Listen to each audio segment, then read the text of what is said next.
So what's up wrestle fans, welcome to wrestle X bulletin. तो guys welcome है आपका wrestling updates के एक और नए वीडियो में, और रोज की तरह बिना टाइम वेस्ट किए बढ़ते हैं अपनी पहली अपडेट की तरफ।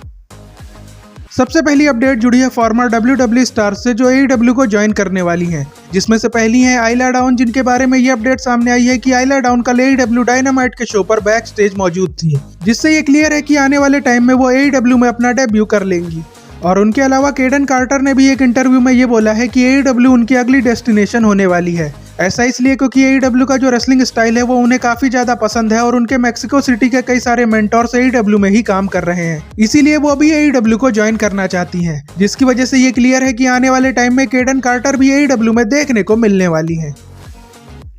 अगली अपडेट जुड़ी है ब्लड लाइन फैमिली के एक और भाई लैंस अनोवा से, जिन्होंने पिछले साल WWE के साथ डील साइन की थी और वो NXT पर अपना डेब्यू भी करने वाले थे, लेकिन इंजरी की वजह से उनका डेब्यू डिले हो गया था। और अब उनको लेकर फिर से ये अपडेट सामने आई है कि उन्हें एक और इंजरी हो गई है, जिसकी वजह से वो 2025 में अपना डेब्यू नहीं कर पाएंगे। बट फिर भी उनके लिए अच्छी बात यह है कि उनका डेब्यू देर से ही सही बट होगा जरूर, क्योंकि हम लोग ये जानते हैं कि ट्रिपल एच को ब्लड लाइन से अलग तरह का ही प्यार है, इसीलिए एक दिन स्मैकडाउन के पूरे रोस्टर में सिर्फ ब्लड लाइन के बंदे ही हम लोगों को दिखाई देंगे।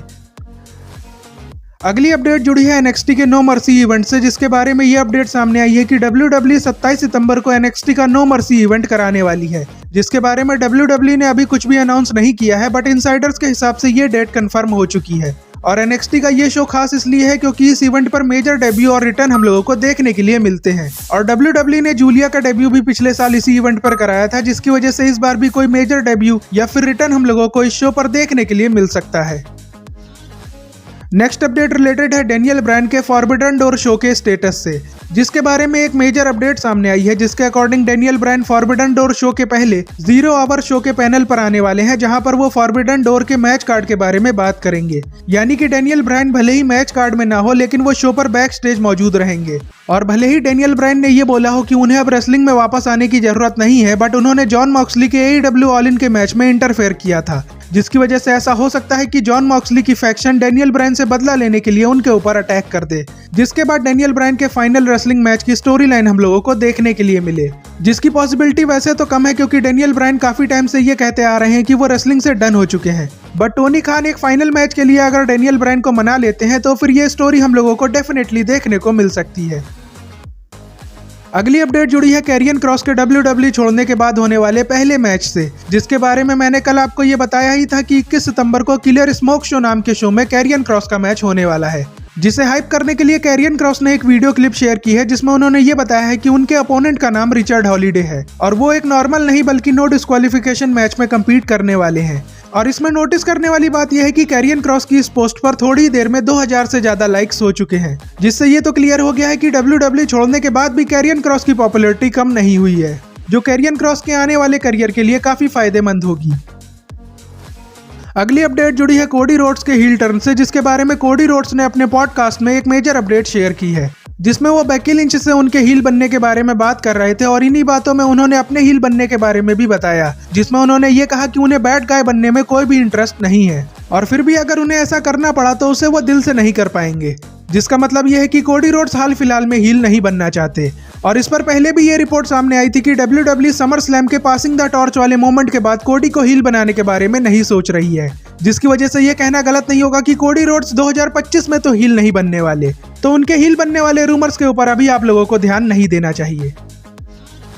नेक्स्ट अपडेट जुड़ी है बियांका ब्लेयर के रिटर्न से, जिसके बारे में एक मेजर अपडेट सामने आई है, जिसके अकॉर्डिंग नेओमी के वर्ल्ड हेवीवेट चैंपियनशिप को रिलिंक्विश करने के बाद अगर नया चैंपियन क्राउन करने के लिए टूर्नामेंट होगा तो वहां पर बियांका ब्लेयर का रिटर्न हो सकता है। और ट्रिपल एच ने जिस तरह से सैमी को स्मैकडाउन पर भेजा है, उसी तरह से ट्रिपल एच बियांका को रॉ का पार्ट बना सकते हैं, और अगर बियांका रॉ का पार्ट बन जाती हैं तो उनके चैंपियनशिप जीतने की पॉसिबिलिटी भी काफी ज्यादा होगी, क्योंकि ट्रिपल एच ने नेओमी के लिए जो प्लान्स बनाए थे उसमें वो नेओमी की जगह बियांका ब्लेयर को रिप्लेस कर देंगे, इसीलिए बियांका के रिटर्न करने की पॉसिबिलिटी अब और भी ज्यादा बढ़ गई है।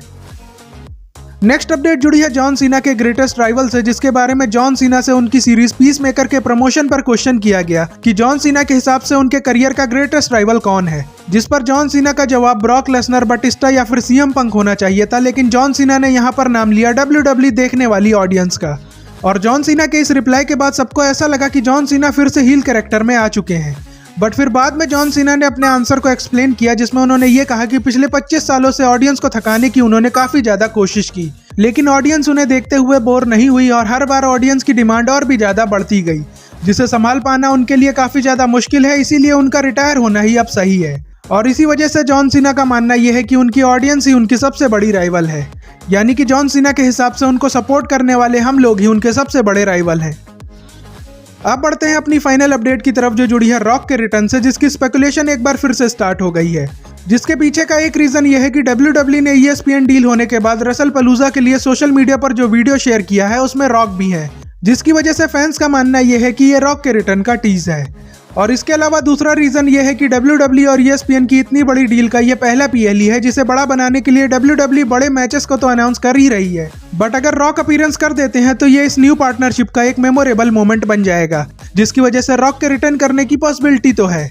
और मेरे हिसाब से तो दूसरा रीजन ज्यादा वैलिड है रॉक के रिटर्न के लिए, क्योंकि TKO को बिजनेस में फायदा चाहिए और रॉक TKO बोर्ड मेंबर्स में से एक है, तो रॉक बिजनेस की भलाई के लिए वन टाइम अपीयरेंस तो कर ही सकते हैं। इसी वजह से रसलपलूजा में रॉक हम लोगों को देखने के लिए मिल सकते हैं। बाकी इस पर आपका क्या मानना है वो आप कमेंट करके जरूर बताना। और इसी के साथ आज की वीडियो यहीं पर एंड होती है, बट जाने से पहले आप चैनल को सब्सक्राइब कर लेना और वीडियो को लाइक शेयर करना मत भूलना। और अब आपसे मिलते हैं नेक्स्ट वीडियो में, तब तक के लिए goodbye and see you soon.